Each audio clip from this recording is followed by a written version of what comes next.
Assalamualaikum warahmatullahi wabarakatuh. Baiklah, hari ini bertemu lagi dengan Ibu di pertemuan keempat. Pada materi keempat ini Ibu akan membahas materi baru, yaitu mengenai gaya, ya, oleh Servi Rizky. Di sini, kalau sebelum kita berbicara tentang gaya, kita harus tahu dulu pengertian dari gaya. Apa sih gaya? Kita lihat pengertian dari gaya. Gaya adalah sesuatu berupa dorongan atau tarikan. Jadi dapat berupa dorongan ataupun tarikan, itu yang disebut dengan gaya. Nah, berbicara tentang gaya, jika kita memberikan gaya pada suatu benda, akan terjadi atau akan ada akibatnya. Apa akibatnya? Kita lihat, yaitu menyebabkan perubahan pada. Apa saja perubahannya? Yang pertama, perubahan bentuk benda. Sekarang kalian bisa lihat di sini, Ibu ada kertas, ya, kertas, bentuknya seperti ini. Kemudian Ibu beri gaya.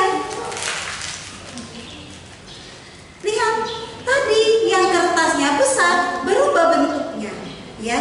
Itulah perubahan yang pertama. Yang kedua, yaitu arah gerak, ya. Sekarang kita lihat di sini. Di sini ada benda, ya, kalian lihat benda. Kemudian Ibu beri gaya dorong. Yang pertama di sini di mana arahnya? Di kanan. Lalu Ibu beri gaya. Gaya apa? Gaya dorong.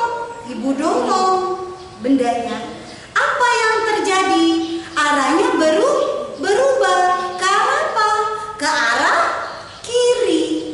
Jadi yang kedua yaitu terjadi perubahan arah gerak. Bagaimana dengan yang ketiga? Yang ketiga, kecepatan gerak benda. Sekarang kalian lihat lagi di tangan Ibu. Di sini ada benda, ya.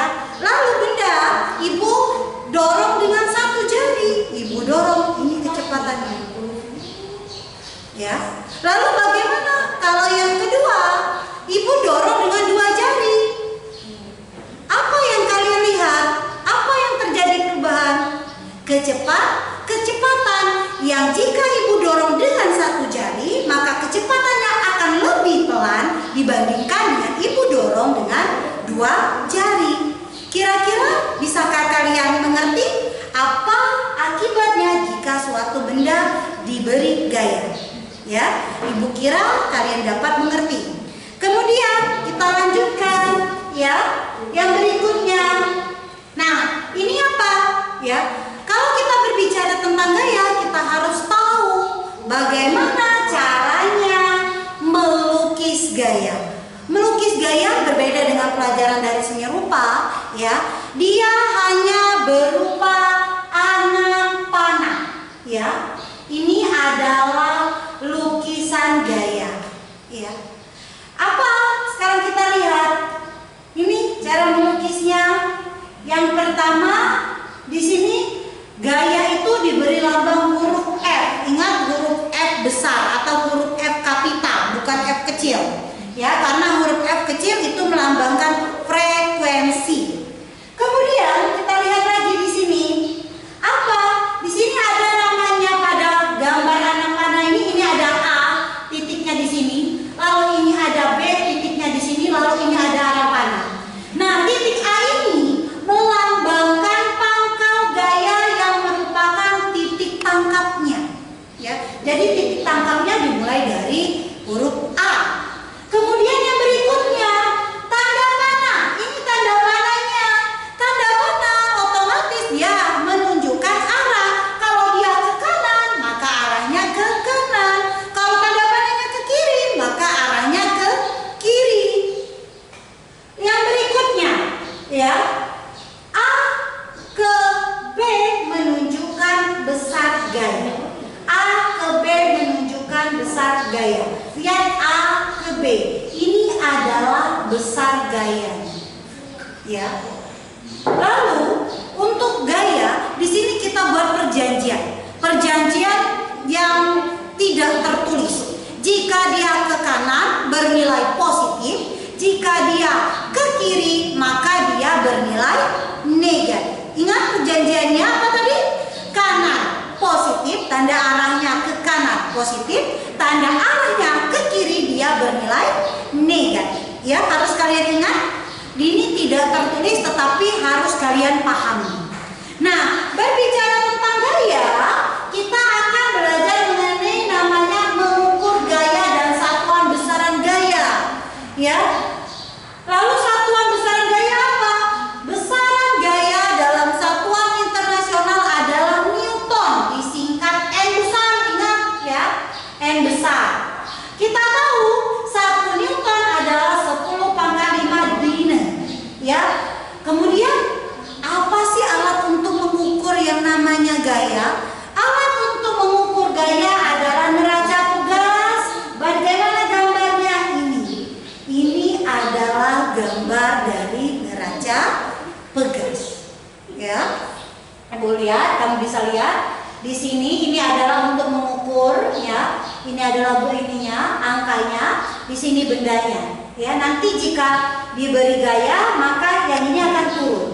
Ya, akan kita lanjutkan lagi yang berikutnya, yaitu resultan gaya. Resultan gaya atau bahasa Indonesianya disebut perpaduan gaya. Karena resultan gaya maka kita kasih simbol F. Ya, resultan gaya sendiri ini ada dua.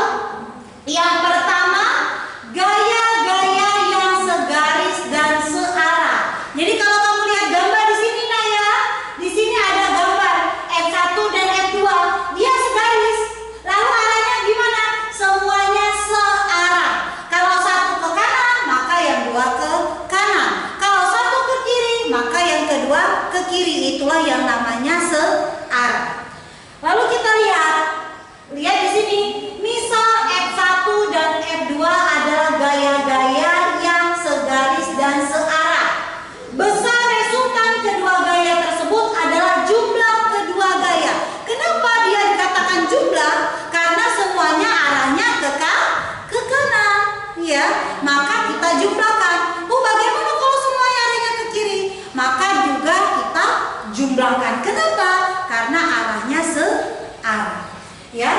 Nah, arah resultan gaya ini adalah searah dengan kedua gaya. Resultan kedua gaya adalah R sama dengan F1 ditambah F2. Jadi kamu lihat di sini gambarnya, ini ada F1, ada F2. Kemudian jika dia diresultankan maka disambung jadilah resultan. Yang kedua, ada namanya, kita lihat ya,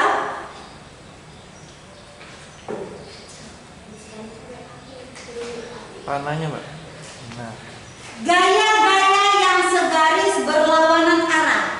Jadi yang namanya berlawanan arah berarti ada satu ke kanan, ada satu ke kiri, karena dia berlawanan.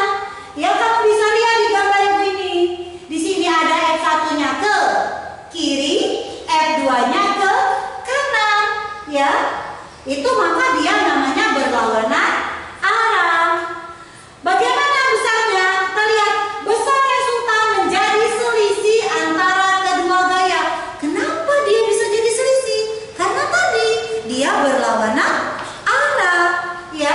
Jadi yang satu ke kanan, F2-nya ke kanan, ya, F1-nya ke kiri. Sehingga rumusnya tadi Ibu sudah kasih tahu, ya, kita ada perjanjian kalau dia ke kanan bernilai positif, ya, F2-nya bernilai positif. F1-nya tadi ke arah kiri, maka dia bernilai negatif. Maka R sama dengan min F1 ditambah F2.